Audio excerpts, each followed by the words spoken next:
അങ്ങനെ പറഞ്ഞ് നമ്മളെ കല്യാണത്തിൻ്റെ തലേന്നായിട്ടോ. അപ്പോൾ കല്യാണത്തിൻ്റെ തലേന്ന് പോകാനുള്ള ഒരുക്കത്തിലാണ്.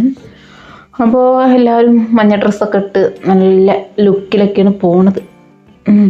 അപ്പോൾ അങ്ങനെ നമ്മളെ നാണിക്കാക്കുൻ്റെ വണ്ടിയൊക്കെ വിളിച്ച് അങ്ങനെ ഞാനും മോനും അമ്മയും കൂടെ അങ്ങനെ കയറി പോവാണ്.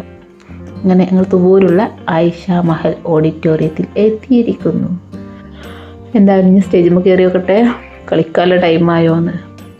അപ്പോൾ അവിടെ ചെന്നപ്പോൾ നമ്മളെ ബ്രൈഡിനെ ഫോട്ടോ എടുത്തുകൊണ്ടിരിക്കുകയാണ്. അപ്പോൾ അതൊക്കെ ഒന്ന് കുറച്ച് നേരമൊക്കെ ഒന്ന് കണ്ട ശേഷം പിന്നെ പരിപാടി തുടങ്ങിയിട്ടോ. ഡാൻസ് ഞാനില്ല കേട്ടോ ഡാൻസിന്.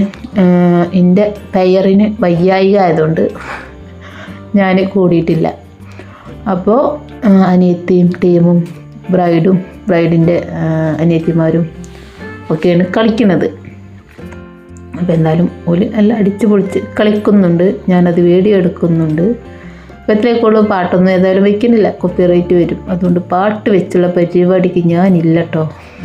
ഇനി പാട്ടൊക്കെ വെച്ച് മ്യൂസിക്കിന് കോപ്പിറൈറ്റ് കിട്ടി എന്ന് പറഞ്ഞിട്ട് വേണം എൻ്റെ ചാനലൊക്കെ ചത്തു പോകാൻ. വെറുതെ എന്തിനാണ് വേണ്ടാത്ത പണിക്ക് നിൽക്കുന്നത്? അപ്പോൾ അതിനൊന്നും ആവശ്യമില്ലല്ലോ. അപ്പോൾ അതൊക്കെ ഇടാൻ വേണ്ടിയിട്ട് വേറൊരു ചാനലുണ്ട്, അതിലിട്ടിട്ടുണ്ട്. അപ്പം അങ്ങനെ ഫുഡ് കടിയും കാര്യങ്ങളൊക്കെ കഴിഞ്ഞ് ഞങ്ങൾ നേരെ വീട്ടിലേക്ക് വിട്ടു. അപ്പോൾ ഇനി നാളെ കാണാം. ഓക്കേ. അങ്ങനെ നമ്മളെ കല്യാണ ദിവസം എത്തിയിട്ടോ. ബ്രൈഡിനെയും കൊണ്ട് എല്ലാവരും അതാ സ്റ്റേജിലേക്ക് വരുന്നു. പാട്ടൊക്കെ വെച്ച് വരുന്നുണ്ട്. പക്ഷേ കളിക്കാനുള്ള ടൈം കിട്ടിയിട്ടില്ല കേട്ടോ. കാരണം കളിയൊക്കെ പ്ലാൻ ചെയ്തിട്ടുണ്ടായിരുന്നു, അത് നടന്നില്ല.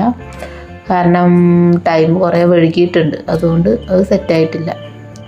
അപ്പോൾ എന്തായാലും ഞാൻ ഒരു സ്റ്റേജിൽ കളിച്ചോളൂ.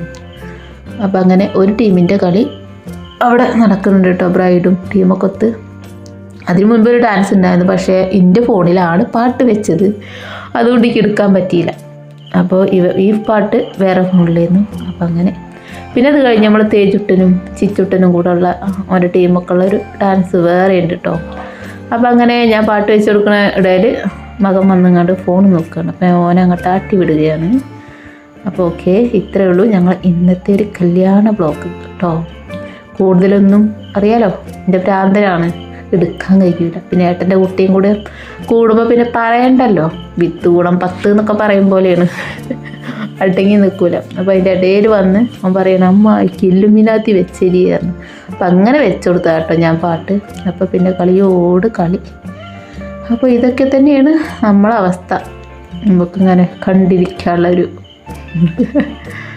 ഓക്കെ ബൈ, ഇത്രയൊക്കെ ഉള്ളൂ.